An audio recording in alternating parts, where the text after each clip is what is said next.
अच्छे अच्छे भक्तों ने मुझे यहाँ पे आज बुलाया है। एक उन्होंने मौका दिया है कि यहाँ पे आप सबके साथ में बैठ के कुछ हरि कथा हम लोग कर पाएँ, कुछ हरि कीर्तन कर पाएँ और भक्तों की कुछ सेवा कर पाएँ। भगवत गीता में श्री कृष्ण भगवान करीब 550 श्लोक बोलते हैं। बाकी जो 150 श्लोक है वो कभी अर्जुन बोलते हैं, कुछ धृतराष्ट्र बोलते हैं, कुछ संजय बोलते हैं।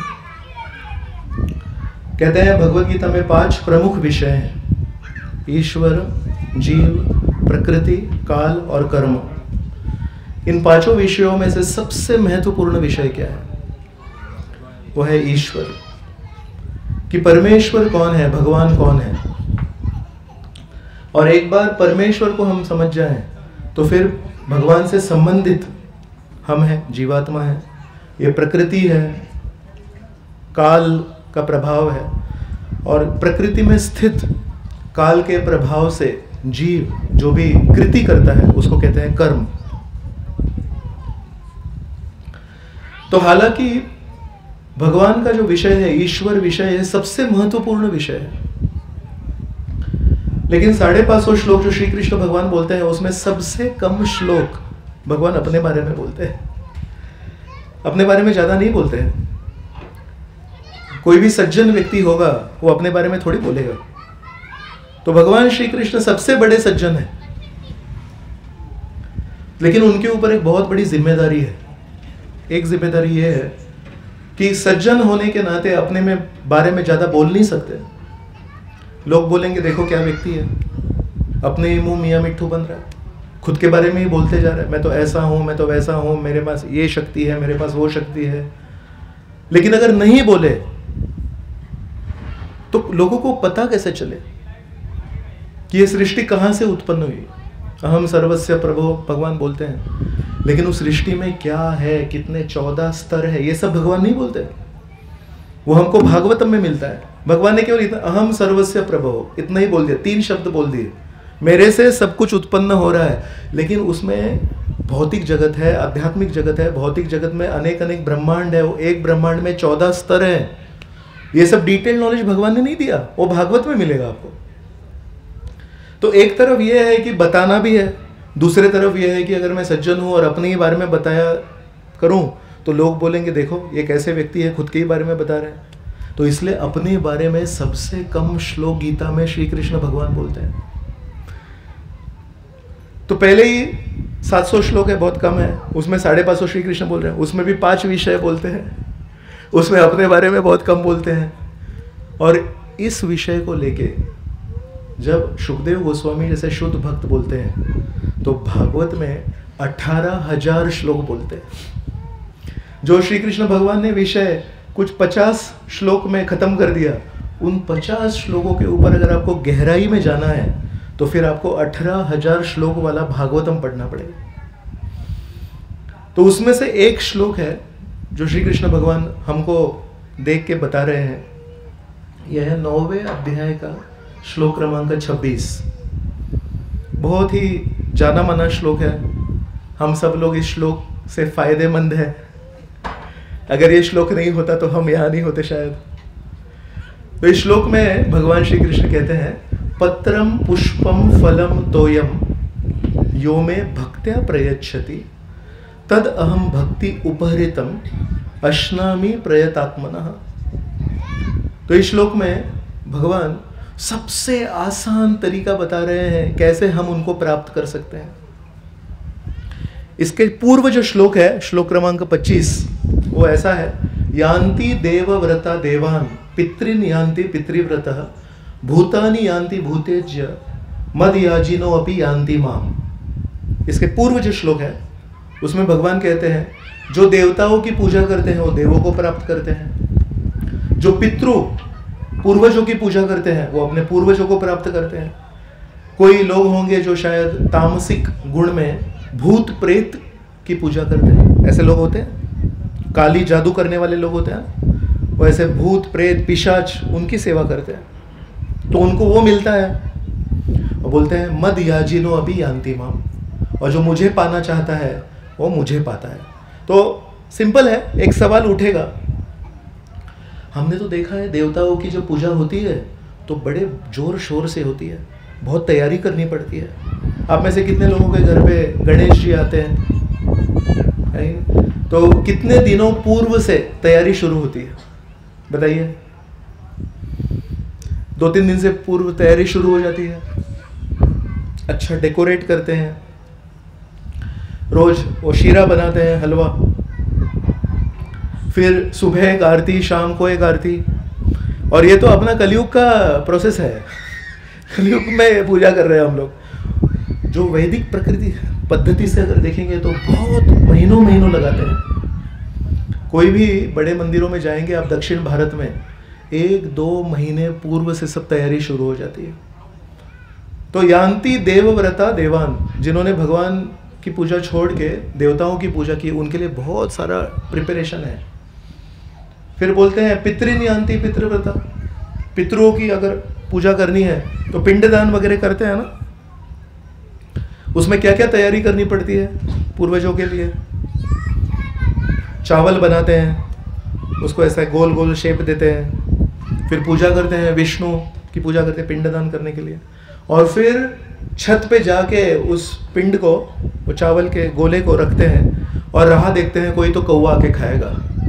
और जब तक कौवा आके नहीं खाएगा तब तक उधर ही रुकना है, तब तक वो यशस्वी नहीं हुआ। तो उस दिन कौवे को प्रार्थना करते हैं सब लोग, आजा।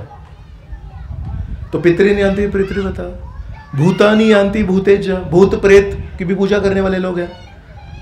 तो ये सवाल मैं आप लोगों को पूछूंगा नहीं कि आप में से कितने लोगों ने किया है, लेकिन जो सुना है तो ऐसा सुना है कि बहुत पैसे खर्च होते हैं इसमें। किसी को भी ऐसा कुछ काला जादू करना है, हजारों रुपया, वो तांत्रिक वगैरह जो होता है वो मांगता है उसको, और फिर बोलता है ऐसा होगा वैसा होगा। और काली जादू का सबसे बड़ा डिसएडवांटेज, धोखा क्या है?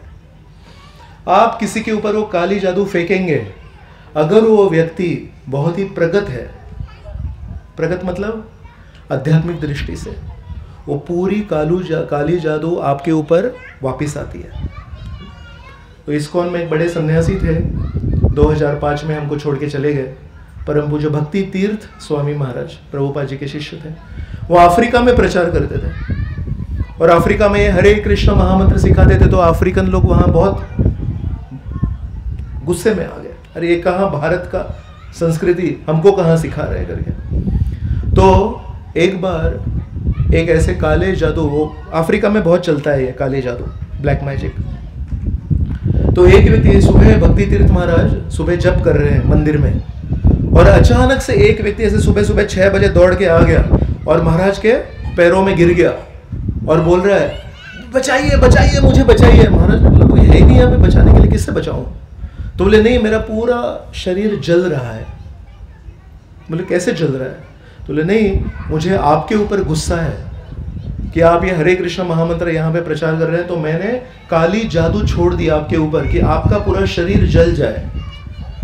लेकिन लगता है कि आप बहुत बड़े भगवान को प्रिय हैं, तो काली जादू मेरे ऊपर आ गई और मेरा पूरा शरीर जल रहा है। आपको दिखेगा नहीं है, ये सूक्ष्म अग्नि है ये। अगर आप मुझे माफ करें तो ये अग्नि थमेगी, नहीं तो मैं जल जाऊंगा, जल्दी से माफ कर दीजिए मुझे। तो भक्ति तीर्थ महाराज ने बोला अगर आप हरे कृष्ण महामंत्र बोलेंगे तो मैं माफ करूंगा। तो उस व्यक्ति ने फिर हरे कृष्ण कृष्ण कृष्ण हरे हरे, हरे राम राम राम जैसे ही बोला, महाराज ने उसको माफ कर दिया और उसकी जो अग्नि, जो शरीर जल रहा था, वो थम गया। एक बार अफ्रीका में ऐसे कोई भक्त जब नगर संकीर्तन कर रहे थे तो एक बुढ़िया आ गई वहां पे, और वो भी बोलने लगी अरे आप लोग अभी भी हैं यहाँ पे? हाँ है अभी भी यहाँ पे। क्यों, क्या हुआ? बोले नहीं, वो आपके एक लीडर थे, वो यहाँ पे प्रचार करते थे, मैंने कई बार उनको जादू से मारने की कोशिश की लेकिन कुछ हुआ नहीं करके। तो भूतानी यान्ति भूतेज, उसमें पैसे लगते हैं, उसमें बड़ा धोखा है। अगर आप ब्लैक मैजिक फेंकेंगे, वो व्यक्ति अगर बड़ा कोई निकला तो आप ही जल के भस्म हो जाएंगे। तो देवताओं की पूजा करना बहुत कठिन है, बहुत तैयारी लगती है। पितरों की पूजा करना कठिन है, उसमें बहुत श्रद्धा लगती है। और भूत पिशाच की पूजा करना, उसमें बहुत धोखा होता है। तो फिर आखिरी जो पंक्ति है उस श्लोक में, उसमें आता है मद याजिनो अपि यान्ति माम, जो मेरी पूजा करते हैं वो मुझे प्राप्त करते हैं, वो भगवान को प्राप्त करते हैं, श्री कृष्ण भगवान को प्राप्त करते हैं। तो फिर सवाल आएगा, इनके लिए बहुत कठिन है, इनके लिए बहुत श्रद्धा है, इनके लिए बहुत धोखा है, आपके लिए क्या है, आपको कैसे प्राप्त करें? तो उसके लिए अगले श्लोक में श्री कृष्ण भगवान बोल रहे हैं, अगर कोई मुझे एक पत्ता, एक फूल, एक फल और थोड़ा सा पानी अगर अर्पण करे, लेकिन ये भक्ति भाव से अगर अर्पण करे, तो मैं उसको स्वीकार करूंगा। तो इस दृष्टि से जब हम ये श्लोक को देखते हैं, तब समझ में आता है कि भगवान ने ये श्लोक क्यों बोला। भगवान ने ये श्लोक इसलिए बोला कि हमको एक दृष्टि से विनती कर रहे हैं, कहाँ आप कौन से कहाँ फंसे हैं, क्या क्या किसकी किसकी पूजा कर रहे हैं, बदले में कुछ नहीं मिलता है, जो मिलता है वो भी टेम्पररी है, नश्वर है। और अगर आप मुझे एक पत्ता देंगे, एक फूल देंगे, एक फल देंगे, थोड़ा सा पानी देंगे, वो मैं ग्रहण करूंगा। और वो मैं ग्रहण करें, भगवान को अगर आप कुछ प्रसन्न करेंगे तो आपको बदले में क्या मिलेगा? ये जो पत्ते हैं, फूल हैं, फल हैं और पानी है, इसको मिलना बहुत कठिन है क्या? कहां मिलेंगे पत्ते? कोई भी पेड़ से एक पत्ता ले लीजिए। लेकिन अगर आप किसी वैष्णव से मार्गदर्शन लिए हैं, तो वैष्णव आपको बोलेंगे, अरे कोई भी पत्ता मत अर्पण कीजिए, तुलसी का पत्ता अर्पण कीजिए। तुलसी का पत्ता तो बहुत महंगा है, नहीं? बाप रे, कहाँ मिलता है? हिमालय की एक गुफा में मिलता है और कहीं नहीं मिलता है। कहाँ मिलता है तुलसी का पत्ता? आसानी से मिल जाता है। लेकिन भगवान ने नहीं बोला है वो, ये तो वैष्णव लोग हैं जो हमेशा कुछ चीज में एक छोटा सा कुछ तो एक पॉइंट बताएंगे आपको कि ऐसा करेंगे ना तो भगवान जल्दी संतुष्ट हो जाते हैं। नहीं तो किसी को कुछ पड़ी नहीं है, बोले कोई भी पत्ता ले। भगवान तो बोलते कोई भी पत्ता अर्पण कीजिए, तुलसी नहीं बोली भगवान ने। एक पुष्प कहाँ मिलता है? एक फूल अमेरिका में मिलता है, ऐसा उसमें लेना, ऑर्किड का फूल चाहिए मुझे। कौन सा फूल चाहिए? मैग्नोलिया का फूल चाहिए। कौन सा फूल चाहिए? पुष्पम, कोई भी फूल। गेंडे का फूल होता है ना, मराठीमध्ये झेंडू म्हणतात ना, सगळ्यात स्वस्त, कुठे पण मिळतो। रातराणीची फुलं, पारिजातकाची फुलं, कोई भी फूल भगवान बोल रहे हैं पत्रम पुष्पम, ठीक है? गुलाब का भी नहीं, कमल का तो नहीं। कमल का फूल लाने के लिए बाप रे कितनी मेहनत करनी पड़ती है। 7 महीने से हम लोग मेहनत करें तब जाके 2 फूल आए हमारे गार्डन में। 7 महीने। फलम, कौन सा फल? ग्रेप फ्रूट, या फिर अनानस, पाइनएप्पल। कौन सा फल? देवगढ़ हापूस आंबा। बाप रे, आता तो कुठे शोधायचा है? कोई भी फल बोल रहे हैं। केला, केला ले लीजिए, अकेला केला, एक अकेला केला अर्पण कर दीजिए। फलम और तोयम, पानी। बाप रे, ये तो बहुत ही बड़ी चीज मांग ली भगवान ने। ऐसा नहीं करना चाहिए भगवान, है ना? लस्सी मांगे होते तो, नींबू जूस मांगे होते तो, गन्ने का जूस मांगे होते तो, बारापती वाले सब आगे चले जाते। प्रभु जी आमच्याकडे तो ऊसच ऊस है, और हमारे बेचारे मराठवाड़े के भक्त बोलेंगे ऊस पण नाही, पाणी पण नाही, कुठून अर्पण करना है? लेकिन देखिए भगवान कितने दयालु हैं, क्योंकि पिताजी हैं। पिताजी बेटे की तरफ देखते हैं और बोलते हैं इससे क्या बन पड़ेगा, ये क्या कर सकता है? पिताजी कभी भी बेटे से ऐसी चीज नहीं मांगते जो बेटा कर नहीं पाएगा। ये तो दुनिया वाले मांगेंगे। पिताजी हमेशा देखते हैं इससे क्या बन पड़ेगा। अभी हमारा प्रहलाद है, ये मृदंग बहुत अच्छा बजाता है कि नहीं? हारमोनियम भी बजाता है। करताल कभी देखा नहीं मैंने। तो अगर इसको कोई बोले करताल बजाओ आप, तो बोलेगा प्रभु जी मृदंग बजाऊं क्या? वो अच्छा बजाता हूँ। हारमोनियम बजाऊं क्या? वो अच्छा बजाता हूँ। करताल नहीं बजाऊंगा मैं, नहीं करताल ही बजाना है। तो बेचारा बोलेगा अरे जो मैं कर सकता हूँ वो मांग नहीं रहे, कुछ और ही मांग रहे। श्री कृष्ण भगवान ऐसा कभी नहीं करते। श्री कृष्ण भगवान ने अर्जुन को बोला सर्वधर्मान परित्यज्य, सब कुछ छोड़ के मेरी भक्ति कीजिए, माम एकम शरणम व्रज। और अर्जुन ने भी बोल दिया हाँ जी, मैं पूरा तन मन धन से आपका करिष्य वचनम तव, आप बताइए क्या करना है। तो भगवान ने उनको क्या कहा, क्या कीजिए? अभी उनको बोला खेती कीजिए, उनको बोला वेद पठन कीजिए, उनको बोला सेवा कीजिए। क्या बोला उनको भगवान ने?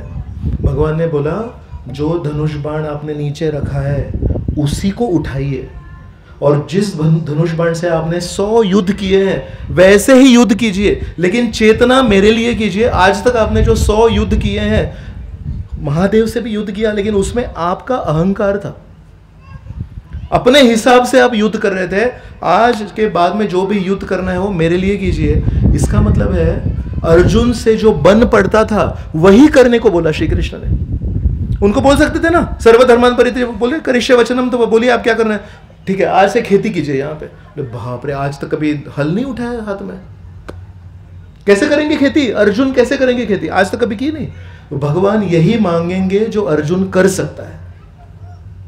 वैसे ही भगवान हम सबको क्या मांग रहे हैं? एक पत्ता ला सकते हैं कहीं से? हाँ प्रभु जी 2 मिनट में लेके आता हूँ, यहीं पे कितने पेड़ हैं, यहीं पे कोई तो फूल मिल जाएगा, एक आधा फल भी मिल जाएगा, पानी तो बहता रहता है भारत में, नदियों में जस्ट जाओ एक गिलास उठाइए, कुछ पैसा देना पड़ता है क्या पानी के लिए? तो देखिए भगवान कैसे हैं, भगवान ऐसी चीज मांगते हैं जो हम आसानी से दे सकते हैं, बिना किसी मेहनत के दे सकते हैं भगवान को, और बाकी 3 लोगों को बहुत मेहनत करनी पड़ती है। और जब हम जो हमको आसानी से मिलता है भगवान को अर्पण करते हैं, लेकिन कैसे?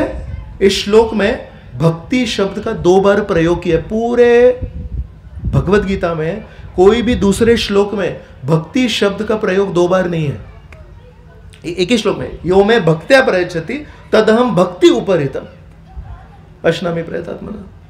एक ही श्लोक में 2 बार क्यों बोल रहे हैं? देखो मैंने मेरे तरफ से तो बहुत आसान कर दिया है, इससे आसान कोई नहीं कर सकता, लेकिन उसमें शुद्धता होनी चाहिए। क्या शुद्धता होनी चाहिए? उसमें प्रेम होना चाहिए, उसमें स्नेह होना चाहिए, उसमें भावना होनी चाहिए। तो अभी हमको बता रहे हैं भगवान, थोड़ी सी भावना, थोड़ा सा प्रेम। और अगर हम बोले अभी तक तो इतना आशावाद निर्माण किया आपने, पत्रम पुष्पम फलम तोयम, आसान आसान आसान आसान, और ये जो आपने रख दिया भक्ति प्रेम भावना स्नेह, ये तो एकदम डिफिकल्ट कर दिया आपने। उसके लिए भी एक तरीका है। क्या है? हमको प्रेम नहीं है, लेकिन हमारे गुरु को प्रेम है, प्रभुपाद जी को प्रेम है। तो हम क्या करेंगे मालूम है? जब हम भगवान के सामने प्लेट रखेंगे, भोग रखेंगे, तो अपनी तरफ से नहीं रखेंगे, हम पहले गुरु को अर्पण करते हैं। गुरु महाराज जी प्रभुपाद को अर्पण करते हैं, प्रभुपाद जी श्री चैतन्य महाप्रभु को अर्पण करते हैं, श्री चैतन्य महाप्रभु राधा रानी को अर्पण करते हैं, और राधा रानी कृष्ण को अर्पण करते हैं। और जब राधा रानी कृष्ण को अर्पण करें तो कृष्ण कैसे नहीं बोलेंगे उसको? तब जाके वो भोग स्वीकार होता है। तो एक दृष्टि से बहुत आसान है, लेकिन अगर हम अपने बलबूते पे करने जाएं तो एक दृष्टि से बहुत कठिन है। लेकिन फिर भी जो वैष्णव लोग हैं वो उसी को बहुत आसान कर देते हैं। कहते हैं एक काम कीजिए, सीधे राधा कृष्ण के फोटो को अर्पण मत कीजिए, गुरु शिष्य परंपरा के द्वारा अर्पण कीजिए, प्रभुपाद जी के द्वारा अर्पण कीजिए। बहुत आसान हो गया। और जब ऐसे सबसे आसान, सबसे आसानी से मिलने वाली चीजें जब हम भगवान को अर्पण करेंगे तो भगवान क्या कहते हैं? सबसे आसान सी मिलने वाली मेरे पास जो चीज है वो मैं आपको दूंगा। हमारे पास जो सबसे आसान वाली चीज है वो है पत्रम पुष्पम फलम तोयम, ठीक है? और हीरे अगर बोले होते तो, जेवर बोले होते तो, नीलम बोला होता तो, सोना बोला होता तो, चांदी बोला होता तो, पीतल बोला होता तो नहीं अर्पण कर सकते। तो हमको बोल रहे हैं आपके पास जो आसानी से मिलता है वो मुझे अर्पण कीजिए, और मेरे पास जो सबसे आसान है वो मैं आपको दे दूंगा। भगवान मुकुंद के पास सबसे आसान चीज क्या है? मुक्ति। मुक्ति ददाती इति मुकुंद। मुकुंद ये शब्द का अर्थ क्या है? जो मुक्ति आसानी से दे देते हैं। जन्म मृत्यु जरा व्याधि के चक्कर में हम लोग फंसे हैं। पुनरपि जननम पुनरपि मरणम पुनरपि जननी जठरे शयनम। ये तो मनुष्य जीवन है। मनुष्य जीवन में हम लोग 9 महीने पेट में रहते हैं। हाथी के पेट में कितने रहते हैं मालूम है किसी को? जब हाथी योनि में हम लोग थे तब 24 महीने मादा हाथी के पेट में रहे थे हम। और कोई गाय के पेट में कितना कितने दिन रहता है बछड़ा, बताइए? 9-10 महीना रहता है। और घोड़े के पेट में 15 महीना रहता है, बोल रहे हैं। तो ये मत सोचिए कि अरे माँ के पेट में रहना तो बहुत आसान है, अनेक अनेक योनियों में अगर देखेंगे तो बहुत ज़्यादा है। ऐसे अनेक अनेक बार माँ के पेट में रह के जन्म लेके हमको अभी मनुष्य जीवन मिला है, उसमें भी 9 महीना रहना पड़ता है। इस चक्कर में से अगर मुक्ति चाहिए, इस चक्कर में से अगर छुटका चाहिए, तो उस छुटकी के लिए बोल रहे हैं पत्रम पुष्पम फलम तोयम। है कठिन है किसी के लिए, तो भगवान बोल रहे हैं आप मुझे सबसे आसान वाली चीज़ दे रहे हैं, मैं आपको मेरे दृष्टि जो सबसे जो आसान चीज़ है वो मैं दूंगा। अभी सोचिए, हमारे तरफ से आसान चीज़ और भगवान श्री कृष्ण की तरफ से आसान चीज़, इसको अगर आप तोलेंगे, एक तरफ मुक्ति है, जिस मुक्ति के लिए बड़े बड़े ऋषि मुनि ठंडे ठंडे गंगा पानी में स्नान करते हैं, कंदमूल खाते हैं, 2 पैरों पे खड़े रहते हैं, अग्नि लगाते हैं और उसके बीच में खड़े रहते हैं, इतनी सारी तपस्या करते हैं। क्यों? मुक्ति प्राप्त करने के लिए। वो मुक्ति मुकुंद देने के लिए तैयार है, लेकिन मुकुंद से मुक्ति लेने के लिए आपको पत्रम पुष्पम फलम तोयम देना पड़ेगा।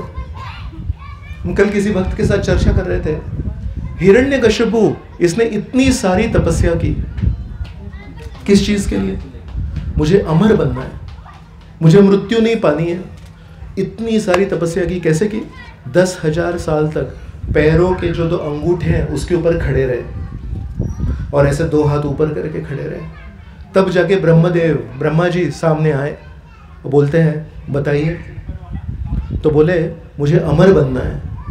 ब्रह्मा जी बोले मैं खुद अमर नहीं हूँ, आपको कैसे अमर बनाऊँ मैं? ठीक है, एक काम कीजिए, मेरी मृत्यु न दिन में होगी न रात में होगी, न घर के अंदर होगी न बाहर होगी, न हवा में होगी न जमीन में होगी न पानी में होगी, ना कोई जीवित व्यक्ति से होगी ना कोई मृत हथियार से होगी। ब्रह्मा जी बोले तथास्तु। और हिरण्यकशिपु बोला बहुत आसान हो गया, अभी दिन में नहीं मरूंगा, रात में नहीं मरूंगा तो कब मरूंगा? मरूंगा ही नहीं। अंदर नहीं मरूंगा, बाहर नहीं मरूंगा, कहाँ मरूंगा? मरूंगा ही नहीं, ऊपर नीचे कहीं नहीं मरूंगा। और इतना सब करके जब अहंकार आ जाता है ना, घमंड आ जाता है, तो आदमी क्या करता है फिर? सबसे पहली चीज क्या करता है? जो मासूम लोग हैं उनको तकलीफ देता है। क्यों? जो मासूम नहीं होते उनको तकलीफ दे नहीं सकते आप। जो पहले से शक्तिशाली है उसको तकलीफ देंगे तो वो प्रतिकार करेगा ना। तो मासूम लोग कैसे रहते हैं? सिंपल रहते हैं। तो मासूम लोगों को सबसे पहले तकलीफ होती है। जब किसी को अहंकार हो जाता है, first victim is helpless person. तो प्रहलाद से ज्यादा मासूम उसी का खुद का बेटा, 6 साल का बेटा, इससे ज्यादा कौन मासूम हो सकता है? उसको सबसे पहले तकलीफ देनी शुरू कर दी।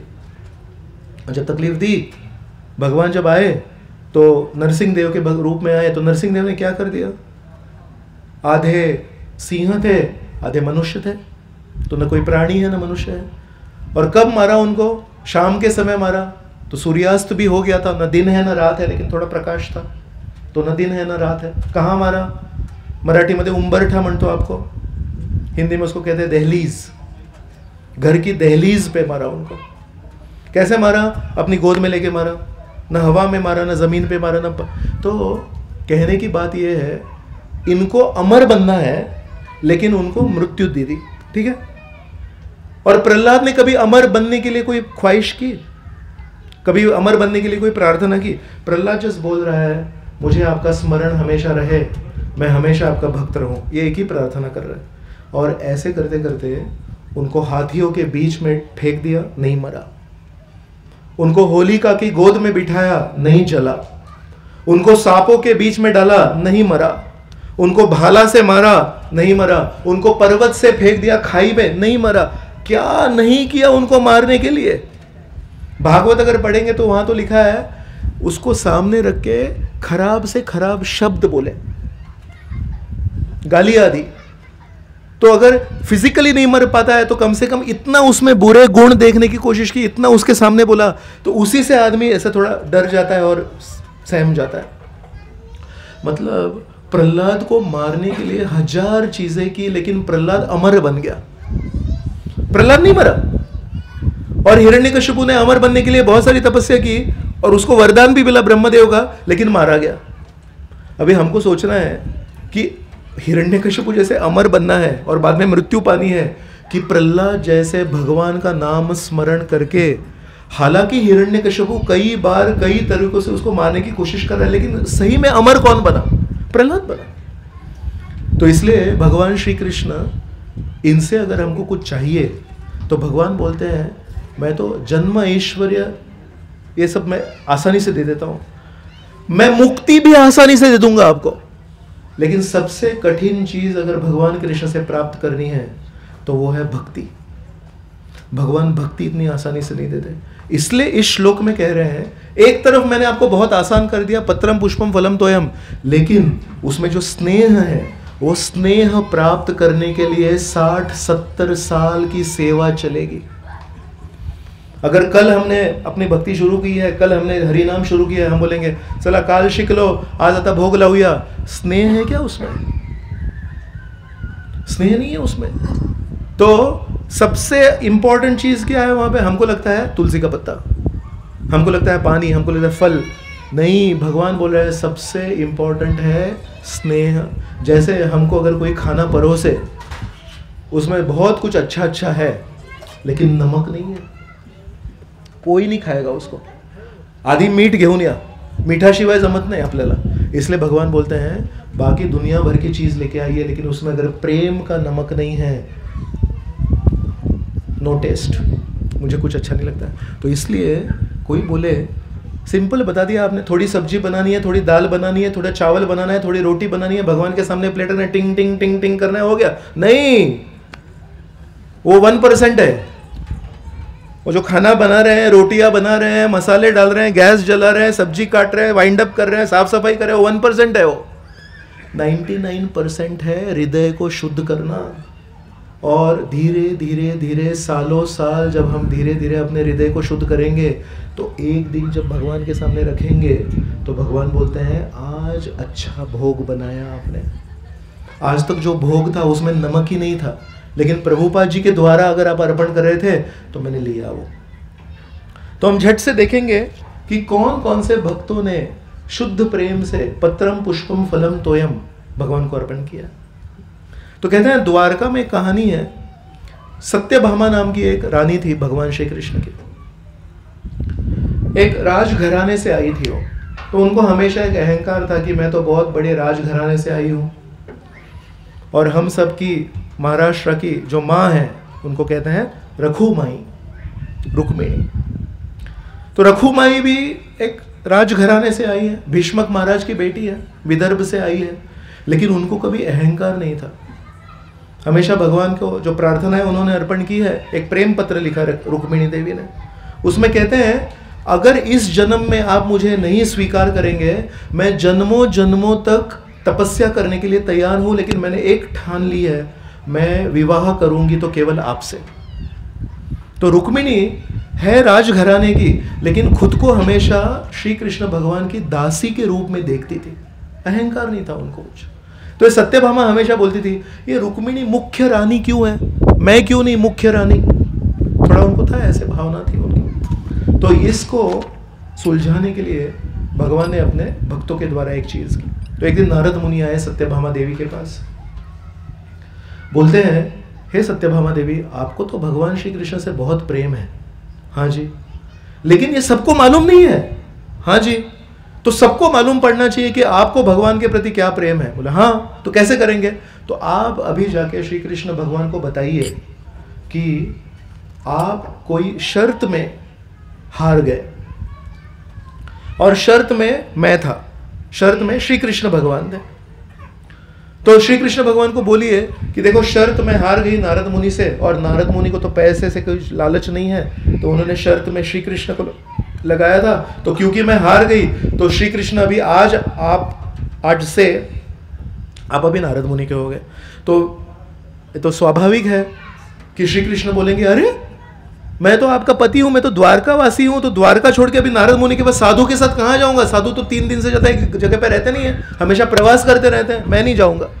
तो उस समय आप ये बोलना मुझे सबके सामने, मैं कुछ भी दे सकती हूं, लेकिन मेरे पति श्री कृष्ण को पाना चाहती हूं करके, और फिर आपके पास जो भी है वो सब दे दीजिए नारद मुनि को, नारद मुनि बोल रहे हैं ऐसा, मुझे दे दीजिए और श्री कृष्ण भगवान को आप जीत लीजिए। तब सब लोगों को पता चलेगा, देखो सत्यभामा देवी अच्छी से अच्छी, प्यारी से प्यारी, एकदम पास वाली चीज भी देने के लिए तैयार है, लेकिन श्री कृष्ण भगवान को पाना चाहते हैं।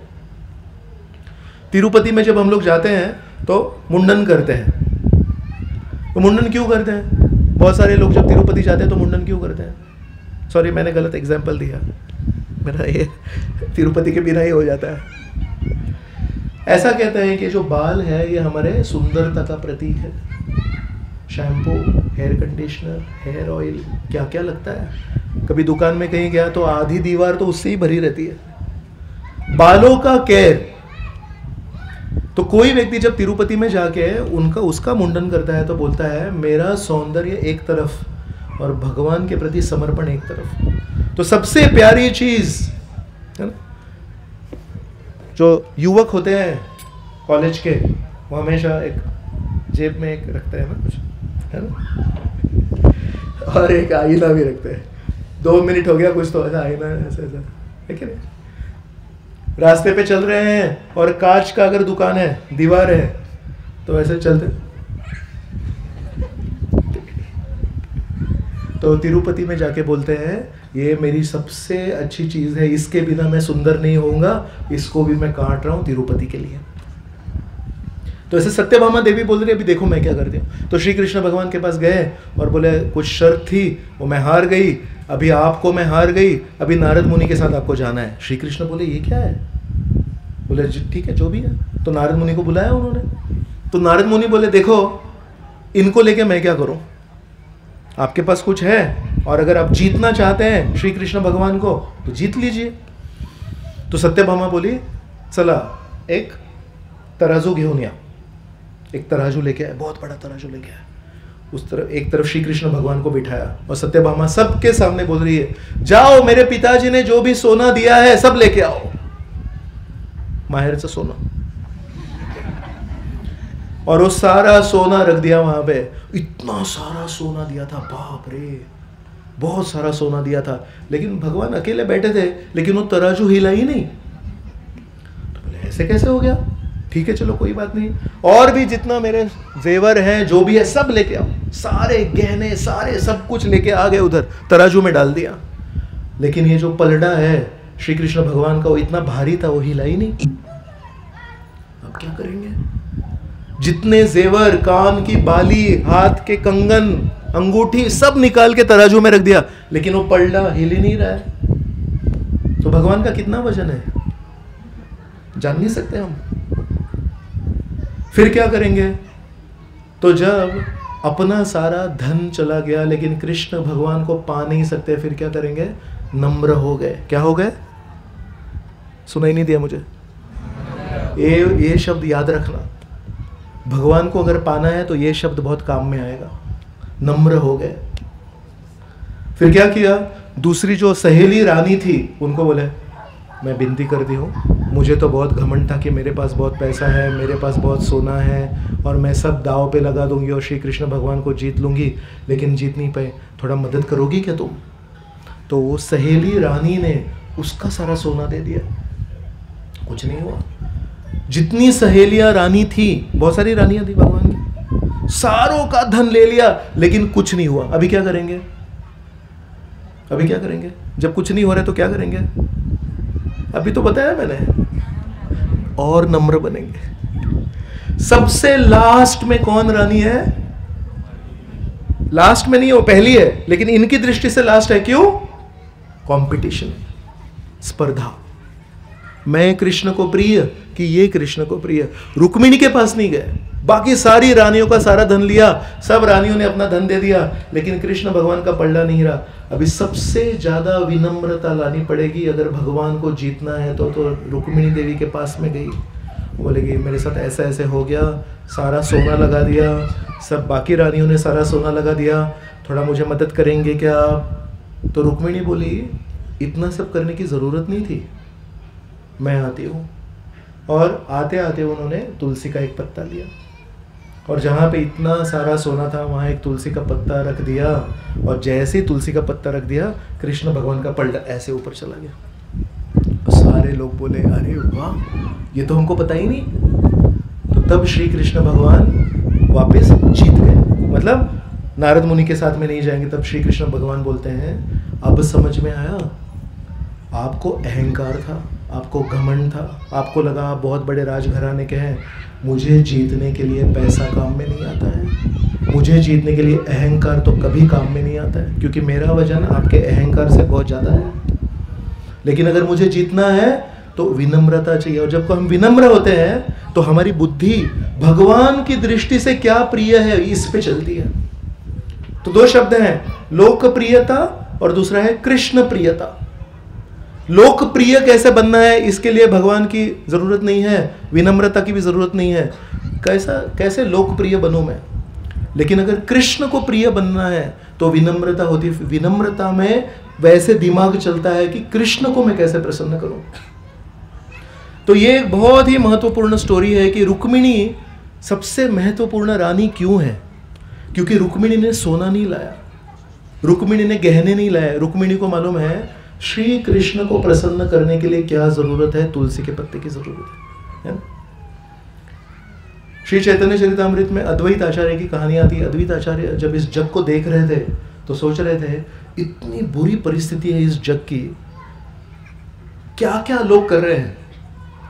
तो चैतन्य भागवत में ऐसा वर्णन है, 500 साल पहले बंगाल की ये कहानी है।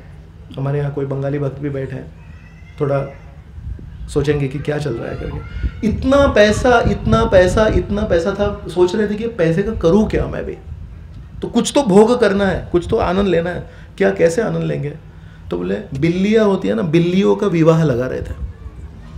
आपकी बिल्ली मेरा बिल्ला, चलो विवाह मनाएंगे और इतना बड़ा मंडप बनाएंगे, पूरा शान और शौकत से करेंगे, खाना खिलाएंगे। बहाना चाहिए खाने के लिए, पीने के लिए, मौज करने के लिए। तो क्या करेंगे, बिल्लियों की शादी हो रही है, कुत्तों की शादी हो रही है, मतलब पार्टी करने के लिए कुछ बहाना चाहिए ना।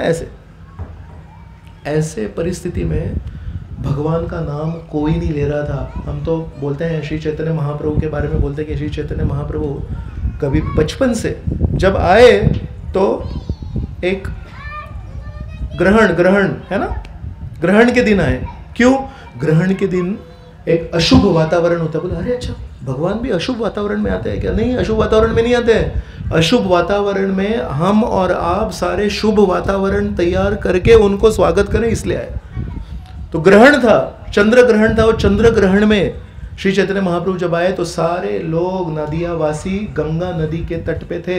कोई लोग गंगा नदी में स्नान कर रहे थे और हरि हरि हरि हरि हरि श्री कृष्ण गोविंद ऐसे बोल रहे थे। क्यों? क्योंकि ग्रहण के वजह से अशुभ वातावरण में खुद को शुद्धिकरण कर रहे थे। ऐसे परम शुद्ध वातावरण में श्री चैतन्य महाप्रभु के चांद ने, गौरचंद्र, इन्होंने अवतरण लिया।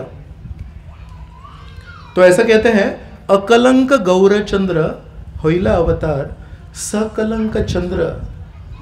क्या काम है अभी उसका? ये जो चांद है इसके ऊपर तो कलंक है, तो जब अकलंक गौरचंद्र आया है तो इस कलंक वाले चंद्र का क्या काम है, इसलिए उसको ग्रहण लग गया उस दिन। और ये श्री चैतन्य महाप्रभु बात बात पे अपने भक्तों से हरिनाम लेते थे, रोते थे। तो अभी भक्त सोचते हैं ये इतने रो रहे हैं तो इनको भी कैसे प्रसन्न करें, चलो हरिनाम लीजिए। तब श्री चैतन्य महाप्रभु हंसे थे। तो इन श्री चैतन्य महाप्रभु को अवतरित करने के लिए अद्वैत आचार्य ने क्या किया, उनके पास एक शालिग्राम शिला थी। उस शालिग्राम शिला को तुलसी पत्तों से और गंगा के जल से उन्होंने रोज नहलाया। और केवल तुलसी के पत्ते अर्पण करने से और गंगा जल अर्पण करने से और भक्ति भाव से प्रार्थना करने से श्री चैतन्य महाप्रभु वैकुंठ से नीचे अवतरित हो गए। श्री चैतन्य महाप्रभु बाद में अद्वैत आचार्य के बारे में बोलते हैं, मैं तो वहाँ वैकुंठ में सो रहा था अनंत शेष पे। ये अद्वैत आचार्य है, इन्होंने जोर जोर से चीखे, जोर जोर से मुझे प्रार्थना की, तब जाके मैं नीचे आया। अगर ये नहीं होते तो मैं नीचे नहीं आता। तो भगवान को नीचे लाया। सोचो तुलसी के पत्ते में कितनी शक्ति है। और ये तुलसी के पत्ते भारत में कहीं भी होते हैं, और राधा गोपीनाथ का फोटो, जगन्नाथ बलदेव सुभद्रा का फोटो तो कहीं भी मिल जाता है। रोज अगर हम घर में उनके चरणों पे एक तुलसी का पत्ता अगर अर्पण करें तो कितना समय हमारा बर्बाद होगा। लेकिन उसके बदले में हमको जो मिलेगा वो क्या मिलेगा। तो बली महाराज जब बंध जाते हैं तो एक श्लोक बोलते हैं, कहते हैं जब ये वामन देव मेरे सामने आए तो मन में एक इच्छा हुई कि इनको मैं नमस्कार करूं। लेकिन जब मैंने अगल बगल में देखा कौन लोग हैं, तो बोलते हैं यहाँ तो सब राक्षस लोग बैठे हैं, यहाँ पे राक्षसों के गुरु शुक्राचार्य जी बैठे हैं। राक्षसों के गुरु शुक्राचार्य के सामने अगर मैं वामन देव को प्रणाम करूं तो ये शुक्राचार्य मेरे ऊपर क्रोधित हो जाएंगे, और गुरु जी मेरे क्रोधित हो गए तो कैसे चलेगा। तो बोलते हैं मन ही मन में मैंने केवल इच्छा की, अरे वामन देव अगर कहीं और मुझे मिलते तो मैं उनको प्रणाम करता, लेकिन अभी इस राक्षसों की मंडली में मैं वामन देव को प्रणाम नहीं कर पाया। तो बोलते हैं मैंने मन ही मन में भगवान को प्रणाम करने का जब प्रयत्न किया तो मुझे अभी क्या मिला है। वामन देव ने सब कुछ जीत लिया, बलि महाराज से सब कुछ इंद्र को दे दिया, ये ब्रह्मांड के तीनों ग्रह इंद्र को दे दिए, बोले चलो अभी तुम राजा बन गए ब्रह्मांड के, ठीक है चलो निकलो, हो गया। फिर वामन देव बलि महाराज को क्या बोलते हैं, क्योंकि तुमने अपना सर्वस्व मुझे अर्पण किया, मानस देहो गेहो जो किछु मोर अर्पिलु तुआ पदे नंद किशोर। इस श्लोक, इस पंक्ति का उदाहरण कौन है, बलि महाराज है। सब कुछ अर्पण कर दिया। तो श्री कृष्ण बोल रहे हैं, वामन देव बोल रहे हैं, मैं भी अपना सब कुछ तुमको अर्पण कर रहा हूं, अभी तुम सूतल लोक में रहोगे, स्वर्ग में नहीं रह सकते क्योंकि इंद्र की एरिया है, वो इंद्र को दे दिया। अभी तुम सूतल लोक में रहोगे, और सूतल लोक में जब तक तुम रहोगे मैं तुम्हारा पहरेदार रहूंगा। तो आज भी सूतल लोक में बलि महाराज रहते हैं। तो रामायण में स्टोरी आती है, रावण गया था एक बार, क्योंकि रावण को पूरे ब्रह्मांड का राजा बनना है, तो उसने सुना है बलि नाम का भी कोई है राक्षस, राक्षसों में भी है ना एक दूसरे के प्रति द्वेष की भावना है। तो रावण बोला बलि महाराज को जाके मैं तकलीफ देता हूं। तो जैसे ही गए बाहर, सूतल लोक के बाहर, बलि महाराज के मिलने से पहले वामन देव खड़े थे, वामन ने टुक करके ऐसा फुटबॉल की तरह उनको किक मारा रावण को, तो वापिस जाके गिरा, बोला अभी नीचे नहीं जाऊंगा, ऊपर ही करूंगा जो करना है वो। तो वामन देव ऐसे फुटबॉल की तरह ऐसे लात मारे तो रावण जाके कहीं तो और गिर गया। तो ये वामन देव आज भी कोई बलि महाराज को तकलीफ नहीं दे, इसलिए उनके ग्रह के बाहर खड़े हैं, सिक्योरिटी गार्ड बन के खड़े हैं। तो क्या श्री कृष्ण भगवान है, अर्जुन के लिए सारथी बन जाते हैं, बलि महाराज के लिए सिक्योरिटी गार्ड बने, कोई भी नहीं आ सकता, बलि महाराज को तकलीफ नहीं दे सकता कोई। और ये सब क्यों हुआ, तो बलि महाराज बोले मन ही मन में श्री कृष्ण भगवान को मैंने प्रणाम करने की इच्छा की, अहो प्रणामाय कृतः समुद्यमः। प्रणाम किया नहीं मैंने, इच्छा की तो मुझे ये मिला, हाय रे हाय, अगर मैं अच्छे से अगर भगवान को प्रणाम करता तो मुझे क्या मिलता। सुखदेव गोस्वामी बोलते हैं, यातु धानी अपि सा स्वर्गम अवाप जननीम गतिम कृष्ण भुक्त स्तन क्षीरा किमु गाओ न मातरा। सुखदेव गोस्वामी पूतना की कथा बोलते बोलते बीच में रुक जाते हैं, बोलते हैं यातु धानी अपि सा स्वर्गम, ये जो यातु धानी है, पिशाची है, ये भगवान को मारने के लिए आई थी। अवाप जननीम गतिम, उसको जननी का स्थान दे दिया भगवान कृष्ण ने। क्यों, जो भी है जहर मार के आई थी लेकिन दूध पिलाने के लिए आई थी। तो यातुधानी इस पिशाची को जो मारने के लिए, उसको जननी का स्थान दिया। कृष्ण भुक्त स्तन क्षीरा, जिन्होंने अपने शरीर से गोपियों ने और गैयों ने प्रेम से श्री कृष्ण को पास में लेके दूध पिलाया है, उनको श्री कृष्ण भगवान अभी क्या देंगे। हमको यह सोचना है कि एक तुलसी का पत्ता अगर हम भगवान को अर्पण करेंगे तो हमको क्या मिलेगा। तो परम पूज्य राधानाथ स्वामी महाराज ने बॉम्बे के बाहर एक गोवर्धन इको विलेज बनाया है, उसमें उन्होंने एक वृंदावन फॉरेस्ट बनाया है। जैसे एक वृंदावन मथुरा के पास में, वैसे यमुना नदी, गोवर्धन पर्वत, बाकी जो मुख्य मंदिर है, राधा गोविंद जी मंदिर है, मदन मोहन मंदिर है, ऐसे उन्होंने एक द्वितीय वृंदावन बनाया, न्यू वृंदावन। तो जनानिवास प्रभु एक बहुत बड़े पुजारी हैं, बहुत बड़े भक्त हैं, मायापुर के हेड पुजारी हैं। वो कभी एक बार मंदिर में आए थे तो बोल रहे थे कि अगर श्री कृष्ण भगवान गीता में बोल रहे हैं एक पत्रम, एक पत्ता अगर तुलसी का कोई मुझे अर्पण कर दे तो मुझे खुश कर देता है। बोलते राधानाथ महाराज ने तो एक पूरा वृंदावन फॉरेस्ट अर्पण कर दिया भगवान को, भी राधानाथ महाराज को क्या देंगे भगवान, ऐसे सोच रहे हैं। तो कहने की बात क्या है, हमको पूरा वृंदावन फॉरेस्ट अर्पण नहीं करना है, हमें वो शक्ति नहीं है, हमें क्षमता नहीं है। हमको केवल अपने घर में एक तुलसी का पौधा लगाना है और उसका एक पत्ता रोज भगवान के चरणों में लगाना है। और ये जो तुलसी का पत्ता रोज भगवान के चरणों में लगाएंगे, उसके बदले में भगवान हमको क्या देंगे, हम और आप जान नहीं सकते। पुष्पम,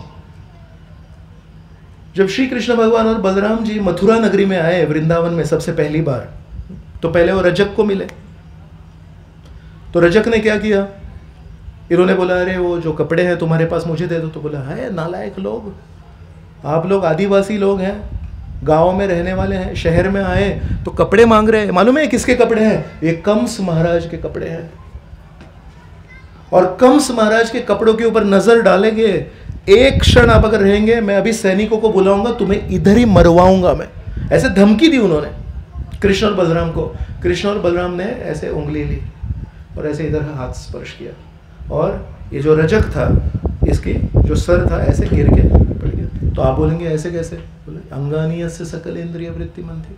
भगवान के कोई भी शरीर के अवयव दूसरे किसी भी अवयव का काम कर सकते हैं, तो ऐसे उंगली लगाने से भी गिर गए वो।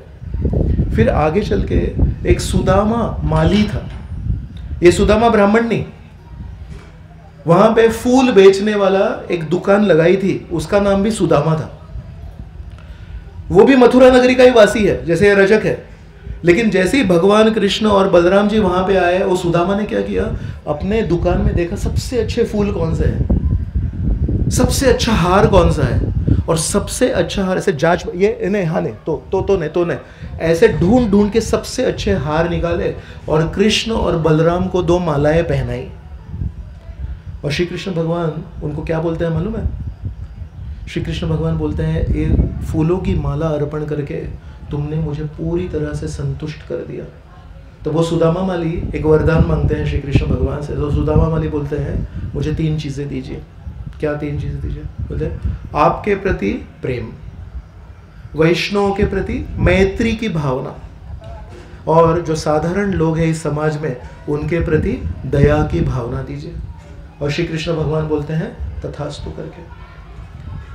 तो जिसको कपड़े मांगे उन्होंने धमकी दी, और धमकी दी तो श्री कृष्ण भगवान ने उनको एक क्षण में मार दिया।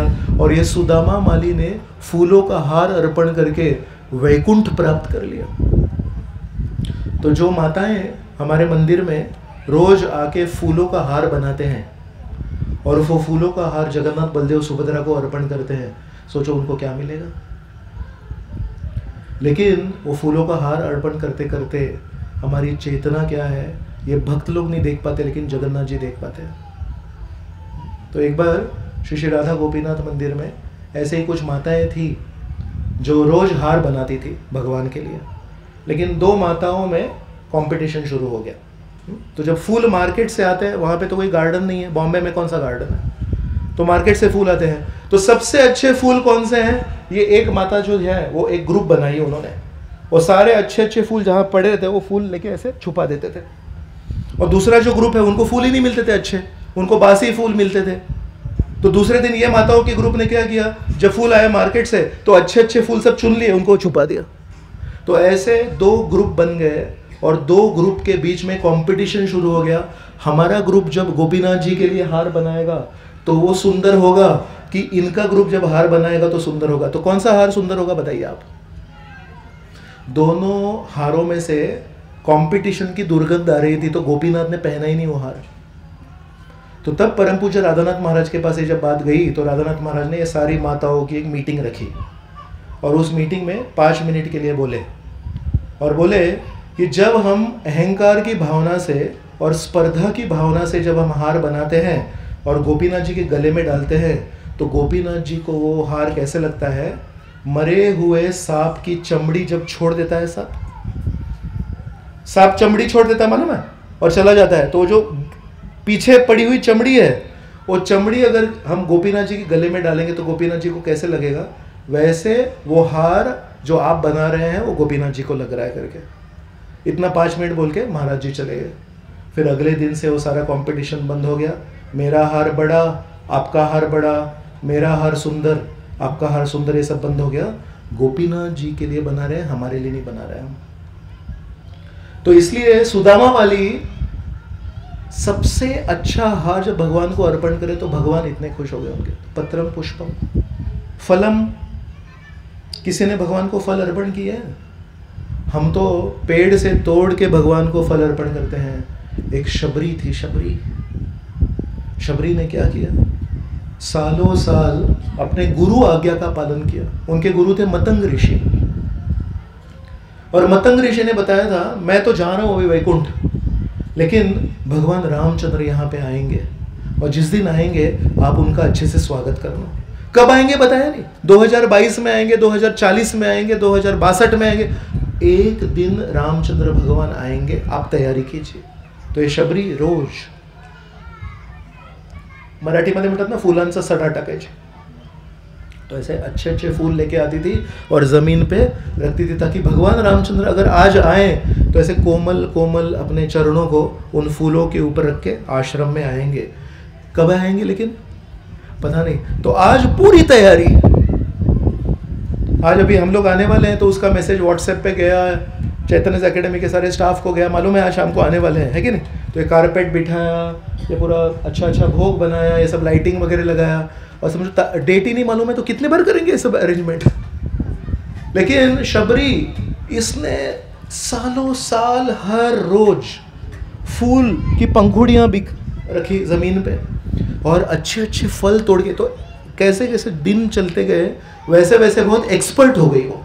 उसको जस्ट देखने से समझ में आता था ये जो बेर है ये मीठे हैं कि नहीं है, ये पके हैं कि नहीं है, हमको नहीं आता है वो।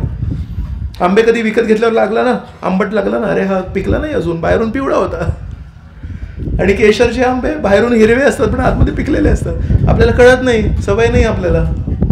तो शबरी को सालों साल ये सेवा करने से देख के समझ, रोज अच्छे अच्छे बेर तोड़ के लाती थी, रोज रेडी, लेकिन भगवान आए नहीं। चलो कोई बात नहीं, कल कल कल कल, ऐसे परसों परसों सब हो गया।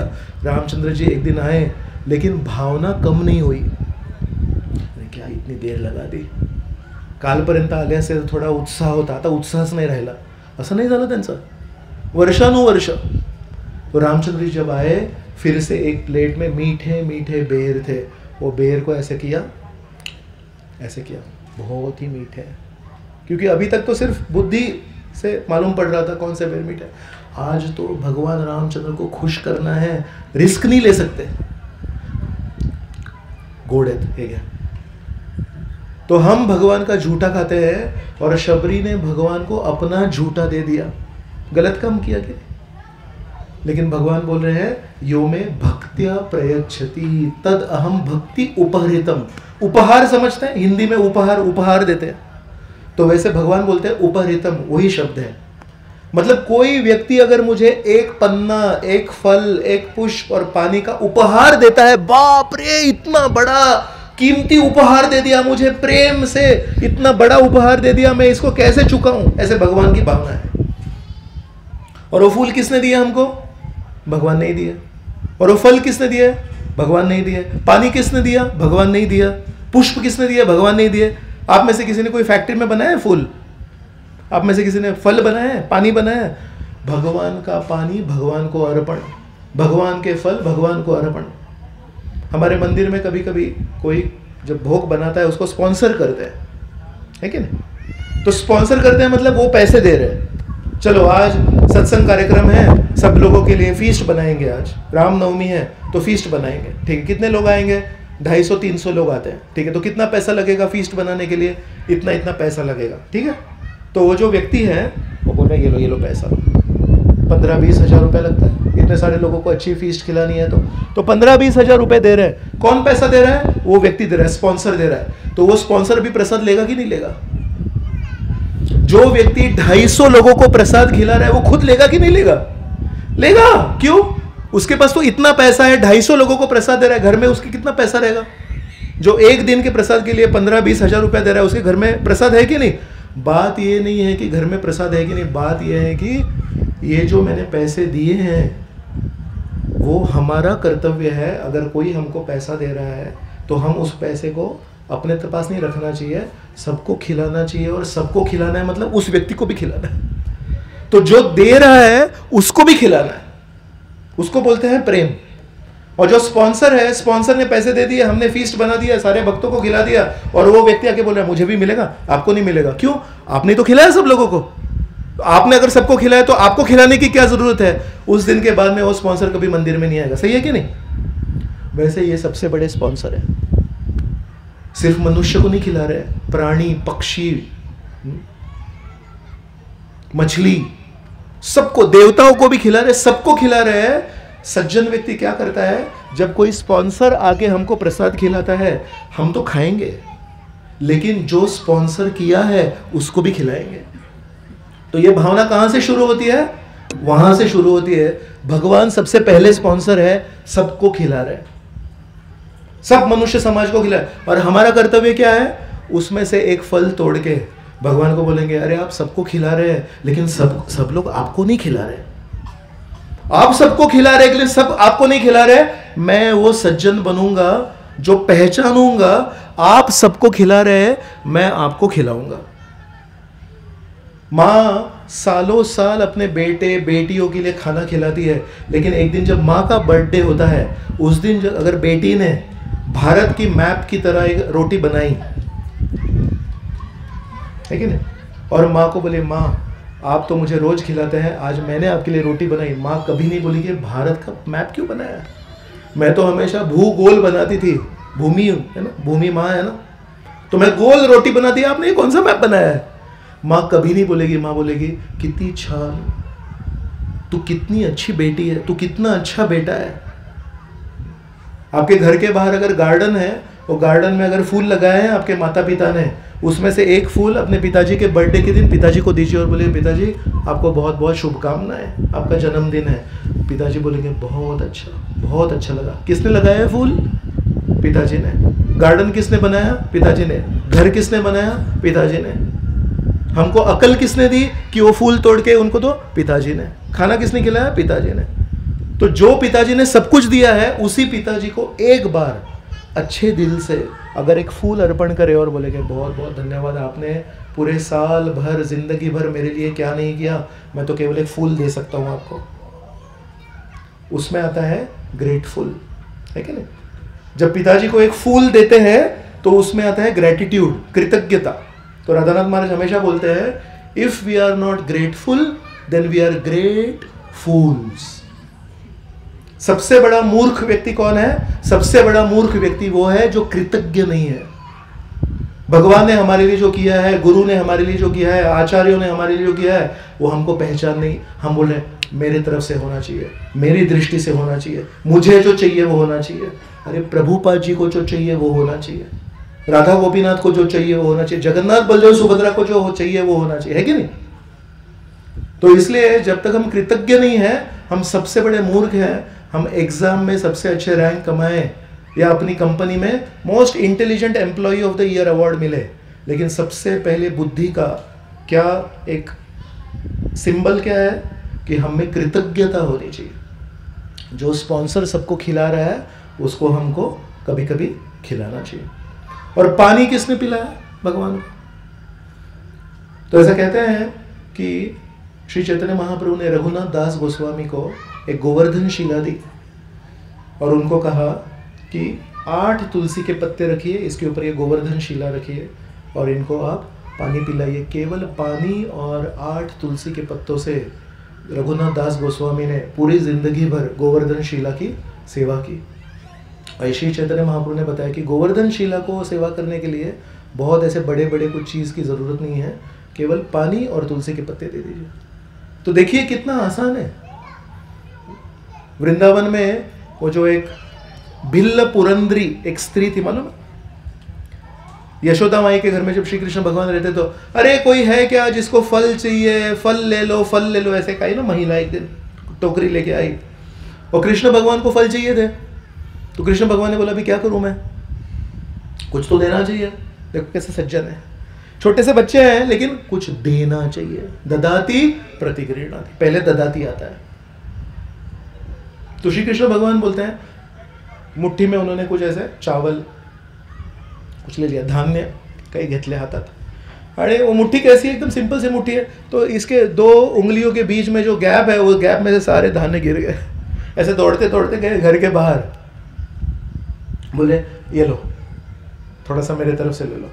देखा तो कुछ भी नहीं अंदर। लेकिन उस महिला को एक समझ में आया कि ये जो बच्चा है छोटा सा है, लेकिन देने की वृत्ति है, लेने की नहीं है। तो उन्होंने क्या किया, सारे फल श्री कृष्ण को दे दिए। अभी श्री कृष्ण भगवान है छोटे, तो कितने फल लेंगे? तो ऐसे इधर एक ले ले, इधर एक ले, ऐसे ले, ऐसे ले, इधर से 4-5 फल कैसे तैसे ले लिए और भागे अंदर। चलो फल मिल गए, खाएंगे अभी। और ये जो महिला थी, ये मन ही मन में खुश हो गई, आज मेरा सौभाग्य है। क्या सौभाग्य है? मैं तो दिन भर ये फल बेचती हूँ, कोई पैसा देता है, कोई बार्गेन करता है, अरे एवढे महाग का, स्वस्त द्यायला पाहिजेत, हाताला कीड लागलंय, हातात डाग आहेत, बहुत कुछ होता है। ये जो छोटा सा बच्चा है, यशोदा का जो बेटा है, ये बहुत ही मीठा है, ये कुछ बार्गेनिंग नहीं करता है, इसने कुछ भाव भी नहीं पूछा, बोला ये लो, और था कुछ नहीं, लेकिन लेके आया था, वो गिर गया बीच में। तो देने की भावना है, और ऐसे देने वाले व्यक्ति को मैंने तो सारे फलों की टोकरी दे दी, और सारे फलों की टोकरी दे दी। कितना भाग्यवान हूँ मैं कि मेरे सारे फल चले गए। और उन्होंने बिना देखे जो खाली टोकरी है वो अपने सर पे रख दी और चली गई अपने घर पे। और घर पे जब टोकरी नीचे रखी तो देखा उस टोकरी में सबसे बड़े बड़े हीरे जवाहरात थे। लेकिन इस महिला ने उस हीरे जवाहरात को देख के भी मन में कुछ विचलित नहीं हुई, क्योंकि उसको तो प्रेम धन मिल गया था। जिसको श्री कृष्ण भगवान का प्रेम धन मिल जाता है, उसको फिर ये हीरे जवाहरात से ज़्यादा कुछ फर्क नहीं पड़ता है। तो ऐसे किसी ने तुलसी के पत्ते अर्पण किए, किसी ने कुछ फल अर्पण किए, किसी ने पुष्प अर्पण किए, किसी ने कुछ पानी अर्पण किया, और भगवान बदले में क्या बोल रहे हैं? भगवान बोलते हैं तुम मुझे संतुष्ट करोगे तो मुक्ति के आगे एक शब्द है जिसको कहते हैं भक्ति। मुक्ति तो राक्षसों को भी मिल गई। जितने सारे राक्षसों ने श्री कृष्ण भगवान से युद्ध किया और श्री कृष्ण भगवान ने उनको मार दिया, सारों को मुक्ति दे दी। मुक्ति ऐसे मुफ्त में मिल गई। भागवत में 3रे स्कंद में एक श्लोक आता है, जो श्री कृष्ण भगवान और पीछे अर्जुन युद्ध कर रहे हैं, है कि नहीं? और सामने पूरा कौरव सैन्य है और अर्जुन मारते जा रहे हैं, है कि नहीं? तो अर्जुन जब किसी को मारते थे, वो कौरव थे, बुरे लोग थे, अधर्मी लोग थे, लेकिन जब मरते थे तो सामने कौन बैठा है रथ पे? श्री कृष्ण भगवान बैठे हैं। महाविष्णु को श्री कृष्ण भगवान के दर्शन नहीं होते, तो महाविष्णु ने द्वारका में से एक ब्राह्मण के बेटे को चुराया कि मेरे को श्री कृष्ण भगवान के दर्शन करने हैं करके। वो श्री कृष्ण भगवान कहाँ बैठे हैं? अर्जुन के रथ पे बैठे हैं। तो ये सारी कौरव सेना जो सामने बैठी थी, वो जब मर रही है अर्जुन के अस्त्रों से, अर्जुन के बाणों से, मरते मरते सामने किसका चेहरा है? श्री कृष्ण भगवान का चेहरा है। सारे लोग मुक्ति को प्राप्त किए। कैसे?